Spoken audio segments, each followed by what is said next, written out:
안녕하십니까. 용인 준자마마입니다. 마마님 안녕하세요. 네, 안녕하세요. 마마님, 네. 요새 산소 문화가 많이 없어지고 납골당 문화가 많이 생기면서 산소를 많이 이제 이장을 하시는 것 같은데 혹시 그것도 따로 할 수 있는 시기가 있을까요? 자, 산소를 이장을 하고 합장을 할 때는 여러분들 시기가 분명히 있습니다. 자, 산소 이장이란 자손과 이 거리상의 어떤 이유로 인해서 많이들 요즘은 하세요. 너무 멀고 어르신들이 산소를 갖다가 이 모셔놓은 곳은 전라도고 우리 자손은 서울에 살고 그러면 어머니들 입장에서 아버님들 입장에서는 그걸로 인해서 많이들 힘들어 하세요. 자손한테 한번 가봐라 말하기도 너무 거리가 멀고 가지 말라고 하자니 나의 조상님들이고 그래서 요즘은 많이 이장들을 하세요. 그리고 또 합장도 많이들 하시고 그래서 지금 우리 감독님이 물어보신 말처럼 납골당에 많이 하시죠. 그런데 이 시기가 있죠. 자, 택일이라고 해요. 윤달 손 없는 날, 또 택일. 이 택일이라는 건요, 어머니, 흉한 날을 피하고 좋은 날을 택해서 대소사를 치르는 것을 말하는 거예요. 그래서 아무 날이나 우리 자손들 노는 날 이렇게 하시는 게 아니에요. 어떤 어머니들은요, 우리 식구들이 단체로 노는 날 하기로 했어요 라고 또 얘기를 하세요. 그래서는 절대 안 되는 거예요.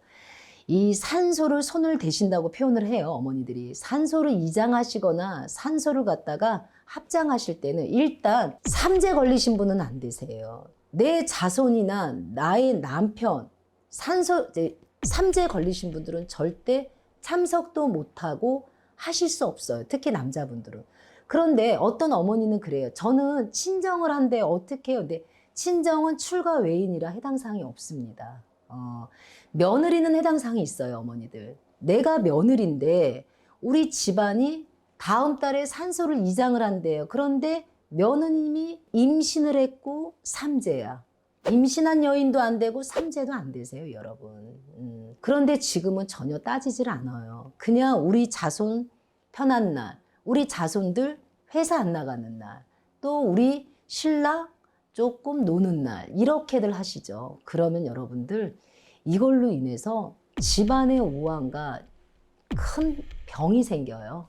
여러분들이 이 흉한 날에 아무 날이나 할 경우에는 문제가 오십니다. 그래서 윤달, 손 없는 날 이런 날들은 대부분 땅의 기운, 지신님들이 귀를 막는 날이라고 하죠. 그리고 산신에서 허락하는 날이에요. 그래, 너희들이 한번 이 땅을 손댄다 하니 너희들이 한번 해봐라 라고 해서 산신 할아버지가 허락해주는 날이고 땅이, 지신이 귀를 막아주는 날이에요. 그러면 이런 날도 저희가 가서 이장할 때는 먼저 술, 전, 간단하게 과일 이거 차리셔야 돼요. 차리시고 고해야 됩니다. 오늘 이러한 날이라 산소를 이장을 할 터이니 좀 봐주십시오 라고 해서 절 좀 하시고 술도 좀 주위에 뿌리시고 또 산신 할아버지한테도 먼저 고하시고요. 이렇게 하시고 나서 손 없는 날, 윤날 참석하시면 안 되시는 분들, 특히 임산부들은 절대 참석이 안 되시고요. 자, 삼재, 장남이에요. 장남이 삼재래도 못하는 거예요. 이걸 정확히 알으셔야 돼요. 이런 거를 개념을 무시하시고 그냥 하시면 여러분들 집안에 꼭 찾아오게 돼 있어요, 우환은. 그러니까 여러분, 산소를 이장할 수 있는 시기가 있고 산소를 합장할 수 있는 시기가 있습니다. 그래서 이 날을 따로 받아야 되시고 무조건 윤달 손 없는 날 이것만 지키면 되지요.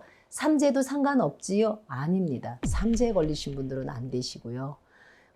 임산부도 절대 안 되십니다. 산소 이장 한번 한 이후로 집안에 어떤 일이 벌어지신지는 여러분들이 이 영상을 보시면서 아시는 분들은 많이 아실 거예요. 저 얘기가 우리 집 얘기인데 저 얘기가 나의 얘긴데 라고 해당되시는 분들이 있으시죠. 그러니까 여러분 윤달 손 없는 날, 산신 할아버지가 허락하는 날, 지신이 귀를 막는 날 이런 날 이장도 하시고 다 하시면서 그러기 전에 먼저 산신에 술도 차리고 과일도 차리고 전도 올리고 또 이 해당되는 묘제를 지내주셔야 되죠, 여러분. 그래야 파묘 작업을 할 수 있습니다. 무턱대고 파묘 작업은 여러분 못 하시게 돼 있습니다. 부모님이 돌아가셨을 때 납골당에 안장을 하는 게 좋을까요? 아니면 수목장에 안장을 하는 게 좋을까요? 왠지 마마님이면 그 답을 알 것 같아서 또 한번 이렇게 여쭤보려고 찾아왔습니다. 자, 우리가 사람이 죽으면 자연으로 돌아가는 게 원칙이고 모든 것이 이제 불변의 원칙이죠. 이제는 선택이 두 가지밖에 없어요. 옛날하고 틀리게 선택권이 납골당 아니면 수목장이에요. 그런데 납골묘가 있어요. 납골묘에는 토의 기운하고 방향만 맞으면 그렇게 안장을 시키시면 되는데, 납골은 가족, 단독, 물론 이렇게 있지만 가격이 비싼 이유도 있는데 요즘은 거의 납골묘에도 안장을 안 시키시고 납골당에다 그냥 안장을 시키신단 말이에요. 그래서 벽장 형식의 대리석에 여러분 보관도 하고, 부모님이든 또 동기간이든 내 자식을 납골묘에 모시지 못하고 납골당 벽장 형식의 대리석에 모시는 경우도 많이 있고, 또 수목장이 있어요. 수목장은 여러분 나무의 기운, 산의 기운의 흐름이 있기 때문에 자연으로 돌아갈 수가 있죠, 여러분. 그래서 무속인 입장에서 제가 공부하는 입장에서는 수목장을 많이 추천해 드려요, 여러분. 나무의 기운과 산의 기운, 흙의 기운, 그래서 수목장의 기운이 상당히 좋죠. 그리고 특별히 관리를 안 해줘도 비가 오든 눈이 오면 뭐 낙엽 때려지고 풀 자라고, 이게 모든 게 다시 자연의 원칙이란 말이에요, 여러분. 그래서 수목장이 납골당보다는 훨씬 더 자손들에게 좋은 거죠. 여러분들이 차디찬 납골당에, 벽장에 그렇게 가둬버리고 또 그 기운도 있단 말이에요. 앞에 영상에 제가 얘기했어요. 자리가 위치적으로 거기도 기운이 있다고. 그런데 여러분들은 그런 기운도 전혀 무시한 채 또 내 부모를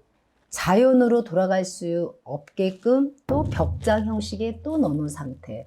많이 안 좋을 거예요, 여러분. 그래서 둘 중에 하나밖에 선택을 못하는 이런 세상이 왔어요. 그럴 바에는 토의 기운이 있는, 나무의 기운이 있는, 산의 기운이 있는 수목장이 여러분들한테는 상당히 좋고 자손에게도 좋을 것 같아요, 여러분. 그래서 여러분들이 이 영상을 통해서 한 번쯤은 생각을 해보시고, 그래도 납골당에 원하시는 분은 또 그쪽 분야로 또 놓고 가시고, 수목장을 원하시는 분들은 수목장, 내 가까운, 우리 자손들이 찾아오기 가까운 곳에서 수목장에 안장을 하시면 여러분 자연으로 돌아가는 기운이 아주 강합니다, 여러분. 그래서 옛날처럼 여러 선택권이 없기 때문에 여러분, 그러나 합장을 해서 뼈를 막 뿌린다거나, 이것도 제가 영상에 다 설명해 드렸어요. 함부로 뿌려서는 안 된다고 여러분 얘기해 드렸고, 물에도 함부로 뿌려서는 안 되는 거예요, 여러분. 오늘은 두 가지만 선택권을 얘기해 드린 거예요. 근데 여러분들이 이제 또 궁금해 한단 말이에요, 댓글에. 그러면 뿌려도 돼요? 물에 뿌려도 돼요? 흙에다 뿌려도 돼요? 산에다 뿌려도 돼요? 그런데 오늘은 제목이랑 질문이에요, 어머니들. 수목장에 안장이 좋을까요? 납골당에 안장이 좋을까요? 라는 질문을 놓고 제가 답을 드리는 거예요. 용인 중전마마는 추천해 드립니다. 기운이 있고 자연으로 돌아갈 수 있는 기운은 그래도 납골당보다 수목장이 더 좋고 후손들에게도 더 많은 좋은 기운이 내려간다고 이렇게 설명해 드렸습니다.